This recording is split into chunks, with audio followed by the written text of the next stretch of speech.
Retro. Yeah. Electro. Tech. Oh yeah. Hey, turn the lights back on. Wow. Retro electro tech. When real audio ruled the world. Well, hello there everyone. This is Retro Ernest of Retro Electro Tech. And back on the bench is the Marantz Model 27. So I rolled some video footage previously where I went into the evaluation and some troubleshooting as well. So this was brought in because a customer was experiencing some noise in some of the controls. So I got all that squared away. I did a deep dive servicing on the controls, but I found out along the way that there was a channel imbalance, and through some troubleshooting I ended up at the volume pot. And I ended up ordering a replacement volume pot. It took a while to get here actually, and when it did, it was way out of tolerance. So, it is what it is. So I ended up having to dig through some boxes of parts, and I eventually ran across a circuit board that had some board mounted pots that were, that was what I needed as far as the volume pot. Not only the ohmic value, but the shaft length and all that was close enough. So the only thing is it was board mounted, and the one that was in here was not board mounted, of course. So it was a little bit more finicky to get all of the wires soldered onto the leads of the board mounted replacement control. And I managed, of course. It was just a little bit more finicky because I didn't have as much lead to work with, and there's a lot of wires associated with the volume pot. But again, it's on board.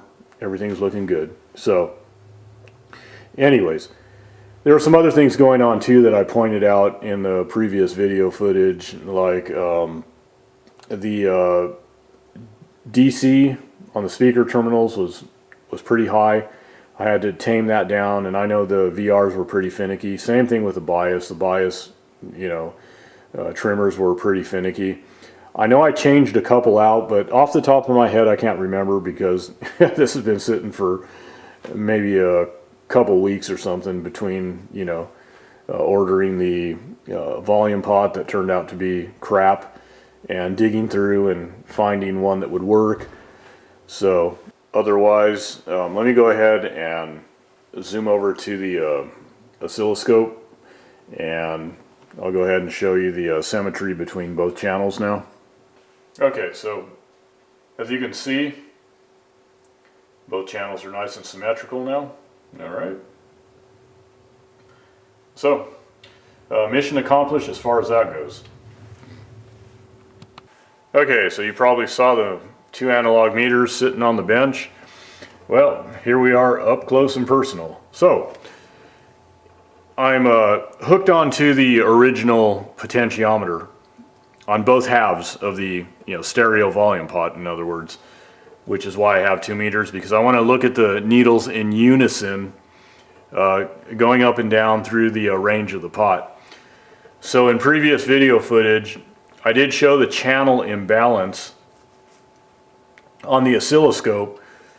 You would see how one waveform on one channel would come up faster than the other, and then at some point the other channel would pop up and sort of catch up with the other one.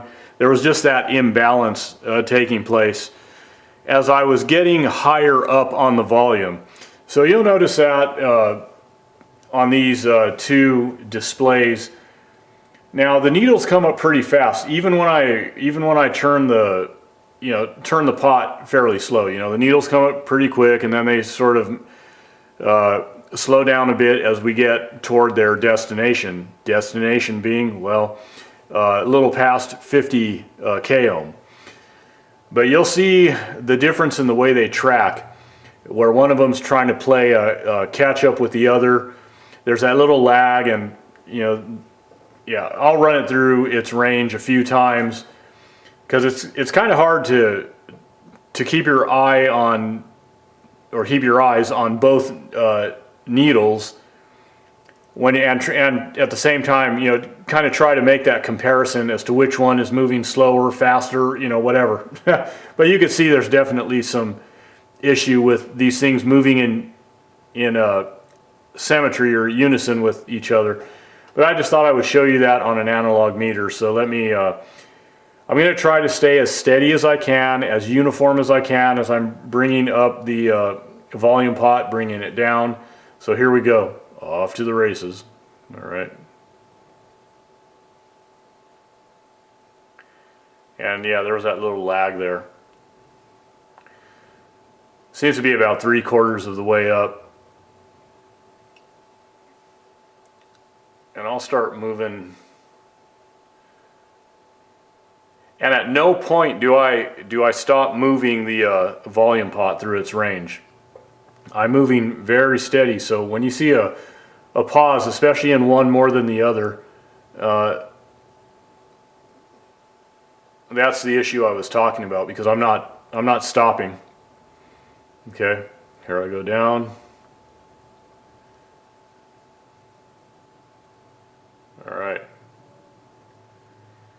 All right, so you probably noticed that, hopefully.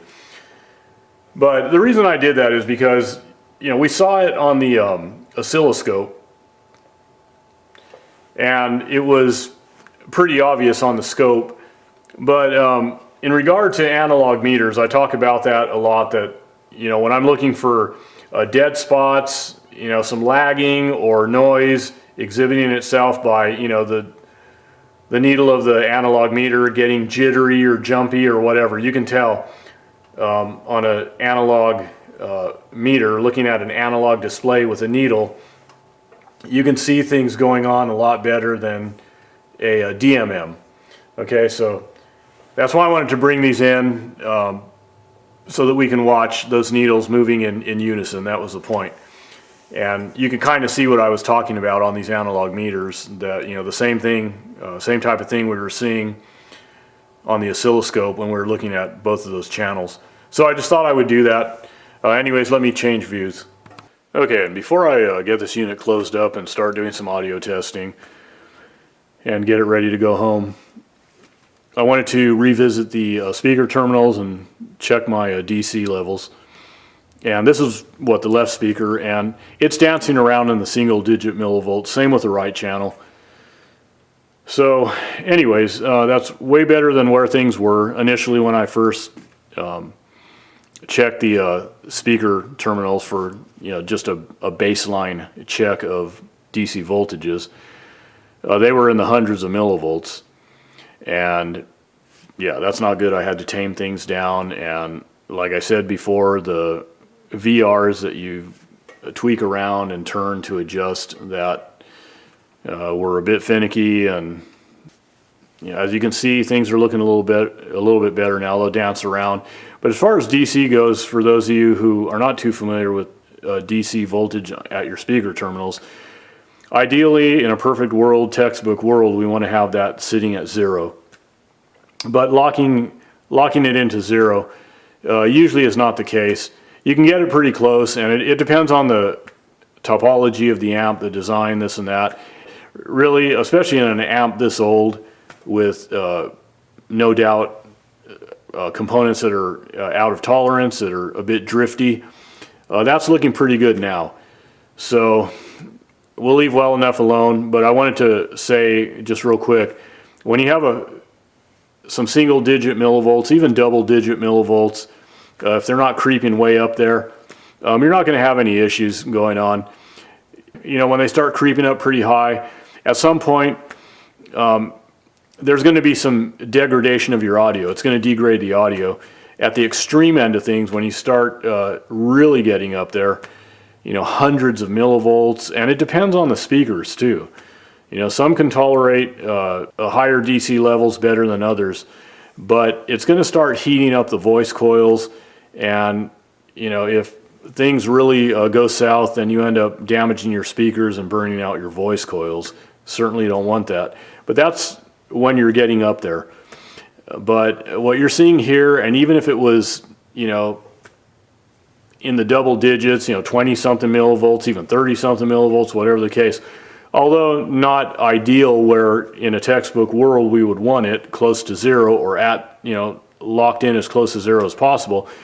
But in reality, textbook versus reality, then, it would be fine. Most people don't even notice the, any difference in sound as far as the, fidelity. If there's, a slight bit of distortion being introduced because of the DC levels being a bit higher, but not so high where it's causing any damage to the voice coils or anything like that, or really heating them up, in other words. So in other words, don't panic about it. If you're not familiar with DC voltage at the speaker terminals and why we look out for it and what we're looking for and all that, yeah, a little bit is not a big deal. All right, and here's our right channel bias. Factory calls for 7 millivolts.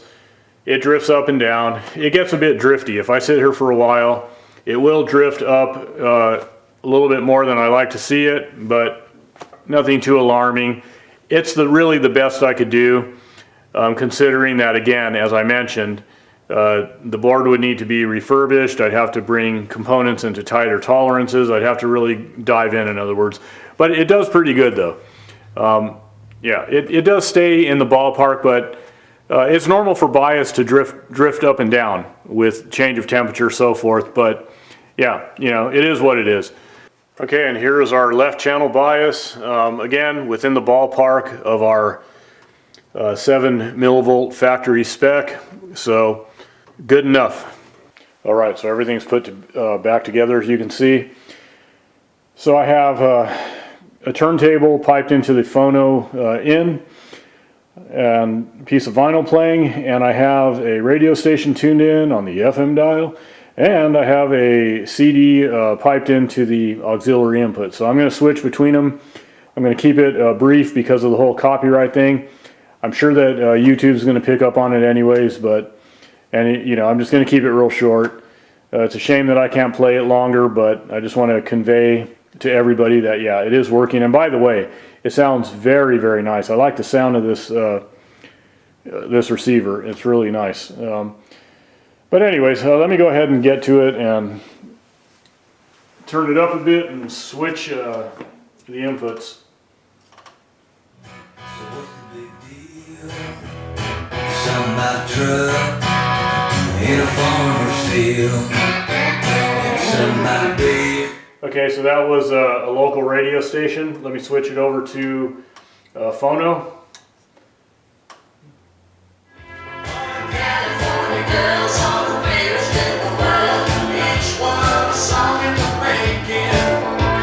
Sing it right to me, I can hear the melody. Glorious man will take it. Okay, now CD.